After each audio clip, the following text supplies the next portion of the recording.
Yeah, I'm as shocked as anybody. Like you mentioned, there have always been, thoughts and ideas about these cases, and most stem to the United States. Statistically speaking, mass shootings are very rare in Europe, but they are picking up. This is the fourth such case in the Czech Republic, and it's the first case which is very targeted and very meticulously planned. So, complete shock, and yeah, everyone I think around me and within this broader society is still trying to kind of figure out what happened and why. And just to be clear, statistically, I mean, are mass shootings becoming more common in Europe? Can we say that for sure? Yeah, I think on the whole, yes. Then if you break it down by region, you may see some variance.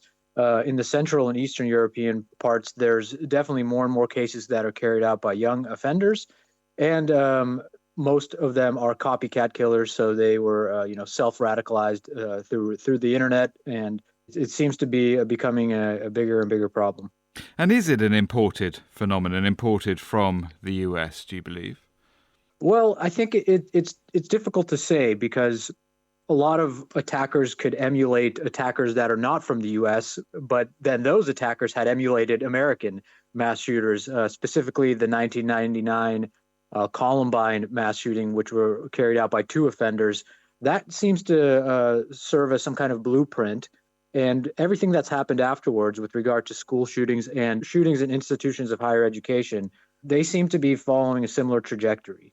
So it is a cross-national process of diffusion, but at this point in time, it seems like it's not necessarily tied to the U.S., but it does have like an origin or genealogy in the U.S., yes. And I guess the other thing that we should underline is that, I mean, access to weapons, well, it's much harder to get hold of automatic weapons, for example, isn't it? Yeah, automatic weapons, to the best of my understanding, are illegal in most EU countries, and the process in acquiring a weapon is much more stringent than the U.S. So, like you can only get a gun via a permit, and that permit is only valid for a certain amount of years, usually 5 to 10 years. To obtain the permit, you need a medical check, a background check, to do different types of examinations.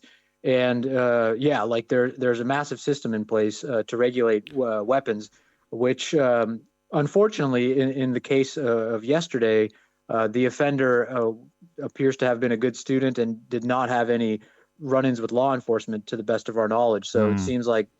it seems like this case is somewhat of an outlier in that respect. Yeah, and seem to have amassed a lot of ammunition. Just briefly, I mean, if they are copycat killings, some of them, I mean, what do you do to counter that? Well, I think it's a difficult terrain to engage with because often we know that offenders will somehow seek for help or engage in a cry of help prior to their actions.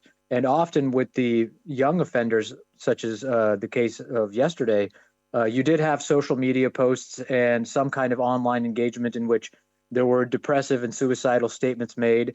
So somehow engaging with prevention in the realm of online discourse and communication could be a route to take, but it's obviously very difficult because of privacy concerns and other dynamics.